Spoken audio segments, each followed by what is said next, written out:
दोस्तों पापनगर ड्रामे जी नई अपडेट में तव्हां सभिनी पहिरीं प्यारनि खे ख़ुशि आमदीद। अॼु जी अपडेट आहे सोप सीरियल पापनगर जे मुताबिक़। जी हाँ दोस्तों, हलूं था अपडेट की तरफ़। सभिनी दोस्तनि खे अर्ज़ु आहे त हिन वीडियो खे आख़िर ताईं ॾिसंदा। 1 मिनट 20 सेकंड जी वीडियो आहे जंहिंमें तव्हांजो घणो टाइम वेस्ट नथा कयूं। हलूं था अपडेट की तरफ़। महिरबानी करे उदासी टेक यूट्यूब चैनल के ज़रूर सब्सक्राइब लाइक शेयर करे छॾींदा।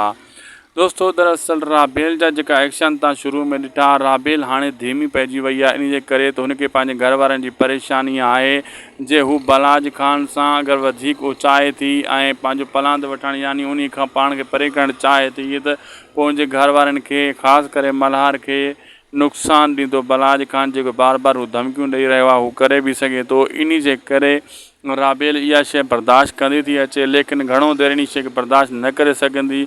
नेठि बलाज खान जे ख़िलाफ़ु हू थी बीहंदी ऐं इन जो जेको आहे मल्हार सिधो सौ साथ ॾींदो बाद में।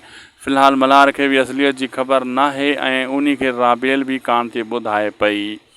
असांखे ॾींदा इजाज़त। जे अपडेट सुठी लॻे महिरबानी करे उदासी टेक यूट्यूब चैनल खे ज़रूरु सब्सक्राइब लाइक शेयर कंदा। ही चैनल अव्हांजो चैनल आहे। हिन चैनल ते अव्हांखे हर अपडेट मिलंदी रहंदी। हिन खे फॉलो कंदा, सब्सक्राइब कंदा, लाइक कंदा।